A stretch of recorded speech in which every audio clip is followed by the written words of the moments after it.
जय श्री राधे। पूज्य श्री सद्गुरुदेव भगवान के चरणों में प्रणाम। अशुभ प्रारब्ध और डिप्रेशन आदि से बचने का उपाय। हमारा यह मानव शरीर यूं ही नहीं मिला। शास्त्र कहते हैं यह शरीर अनंत जन्मों के संचित कर्मों का परिणाम है। एक ऐसा विशाल गोदाम जिसमें हमारे शुभ अशुभ कर्म जमा है।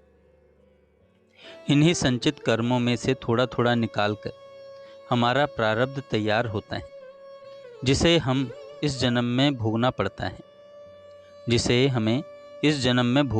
है परंतु प्रभु की अनंत अहेतु की कृपा से हमें एक दुर्लभ अवसर मिला है। परमार्थ का मार्ग, भगवद मार्ग, भजन मार्ग। इसी मार्ग पर चलकर साधक अपने पूर्व जन्मों के कर्मों के बोझ से मुक्त हो सकता है, मन को निर्मल कर सकता है और अंततः भगवत अनुभूति के रस का पान कर सकता है। कई साधक पूछते हैं हम भजन कर रहे हैं फिर भी दुख क्यों? उत्तर यह है, प्रारब्ध कर्म भोगने से ही नष्ट होते हैं। चाहे वह अच्छा हो या बुरा, उसे काटना ही है। कोई भी साधना प्रारब्ध को रोक नहीं सकती, लेकिन भजन और सेवा, नाम जप और सेवा उसके प्रभाव को कम कर देते हैं और उस दुख को साधक आसानी से पार कर लेता है। महापुरुष कहते हैं जो व्यक्ति सेवा और भजन में लग जाता है उसका प्रारब्ध बहुत शीघ्र समाप्त होता है। भजन के साथ साथ सेवा करने वाले को कई बार वह शांति और भाव दशा नहीं मिलती जो अकेले भजन करने वाले को मिल जाती है, क्योंकि सेवा में अहंकार गलता है। सेवा साधक को धरातल पर रखती है, विनम्र बनाती है और भक्ति रस के लिए पात्र बनाती है। श्रीधर बाबा अत्यंत उच्च भाव दशा वाले महापुरुष थे। किसी का आना जाना नहीं, किसी से परिचय नहीं और भीतर ऐसी शांति की साक्षात करुणा मूर्ति। एक बार किसी भक्त ने उनसे कहा, गुरुदेव आपको इतनी गहरी शांति कैसे मिलती है? उन्होंने समझाया, जो केवल भजन करता है उसे यह अवस्था मिल सकती है, पर जो सेवा के साथ भजन करता है उसे यह अवस्था सहज मिलती है, क्योंकि सेवा हमारे पांव जमीन पर टिकाए रखती है और हमारे अहंकार को बढ़ने नहीं देती। एक संत के जीवन की अद्भुत घटना है। उन्हें बताया गया कि उनका प्रारब्ध 12 वर्ष तक बहुत दुखद रहेगा।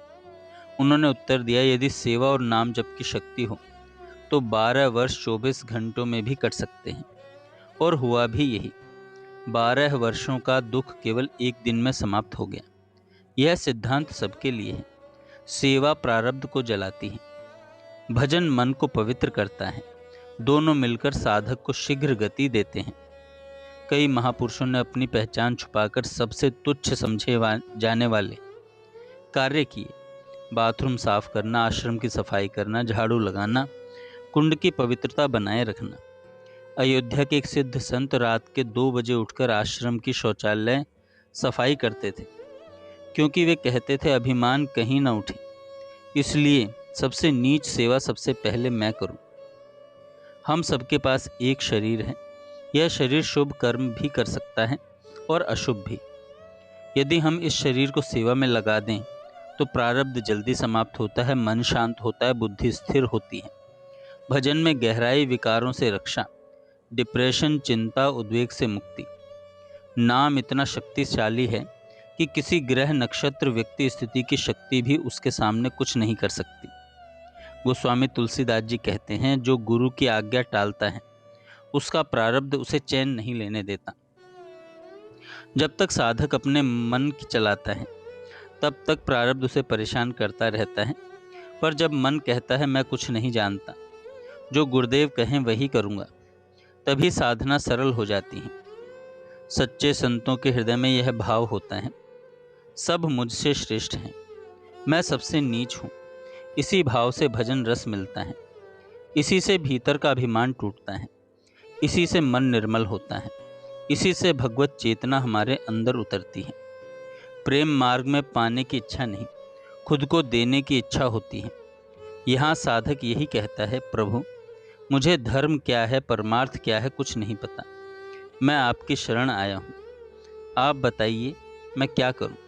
यही समर्पण साधक को रस में डुबाता है। यही भावना सेवा में शक्ति देती है। यही भाव भजन को जीवंत करता है। यदि आप डिप्रेशन से बचना चाहते हैं, प्रारब्ध के प्रहारों से बचना चाहते हैं, मन को निर्विकार बनाना चाहते हैं, भीतर की शांति पाना चाहते हैं, प्रेम रस में डूबना चाहते हैं, तो एक उपाय याद रखें। सेवा और नाम जप साधक का कवच है। यही साधना है, यही सुरक्षा है। जय श्री राधे।